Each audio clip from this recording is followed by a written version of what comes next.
So this is the microwave we have here in the studio. It's a small microwave, the 700 watt variety.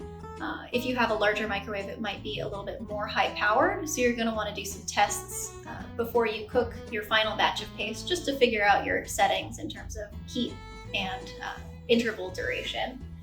For this microwave, we only use it for cooking wheat starch paste and other conservation supplies, never food. That's very important for just maintaining the purity of the adhesive. So I might start out with 4 minutes here. And because the paste is at room temperature right now, I'll do a little bit longer intervals in the beginning, maybe 20 seconds to start, and then start dropping it down to 15 seconds, then 10 seconds, and taking it out periodically to stir at each interval. You can't cook it just all at once. You actually do need the physical action of stirring that helps agitate the starch molecules that are in the paste and help them to absorb water, swell, and then burst. That's what makes your nice sticky adhesive that has a lot of grab to it. It's not just the heat, it's also the stirring. So it might be spending 10 seconds at a time in the microwave, but I'm gonna be spending much more time outside of that stirring at each interval. So let's start. At this point, nothing really has happened to the paste yet. It's just a little bit warm and it looks about the same.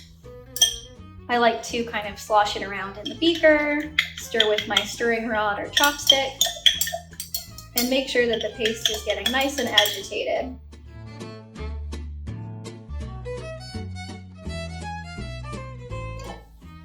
So this is after 40 seconds have elapsed, 2 different intervals. And the paste is starting to feel nice and warm already.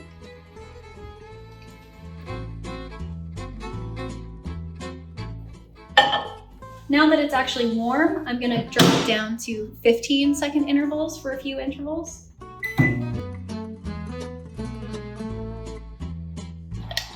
And at each interval, you'll notice that it's starting to get just a little bit thicker.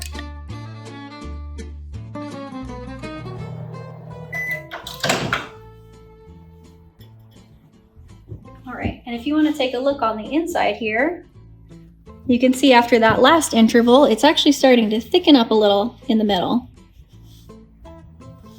That's a good sign. That means I can drop my intervals down even less now. I'll probably finish out cooking with 10-second intervals.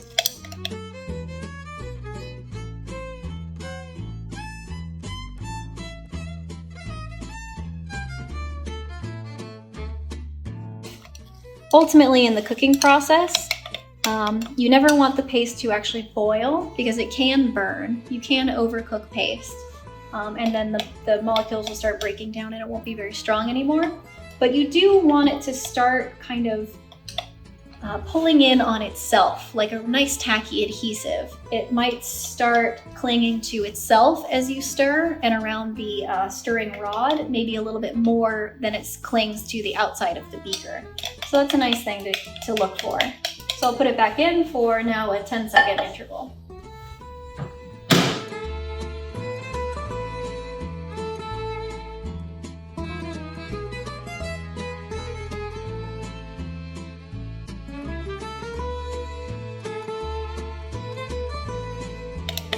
And it's definitely starting to thicken up more than it has been. You can start to see tiny little air bubbles start to get trapped in the paste. And it's still clinging to the walls pretty well. If I were to pull out my stirring rod, the paste is starting to hold on itself, but it's still a little bit too liquidy. I'm gonna keep cooking.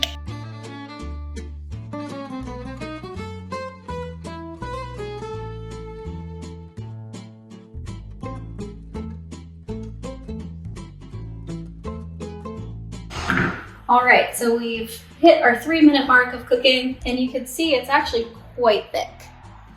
This is a really good sign. We might be nearing the end of our cooking here.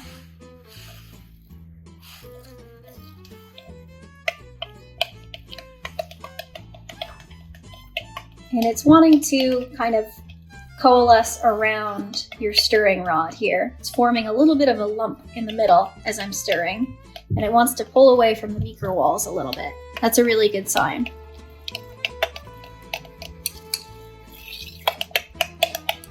You can see from the side there are some larger and some smaller air bubbles present.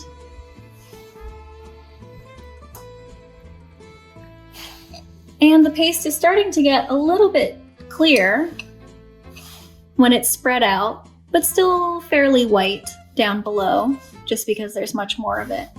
The paste will never get fully clear, but you can tell it's much more clear along the side of the walls now than it was early in the cooking process when you had a lot more undissolved starch. So as I give it some nice vigorous stirring along the side, it's actually pulling away from the beaker walls. That's really good. So we've got 20 more seconds to go, 2 different 10-second intervals, and then I'll probably say that that's done for our cooking. And I'll just let this sit on a surface that's safe for heat until it cools to room temperature. Don't use your paste while it's still hot, because you will probably burn yourself, if not the object that you're working with. And it also needs time to thicken up as it cools. You'll notice that even though it's still fairly liquidy right now, it gets to be a nice solid mass actually as it cools.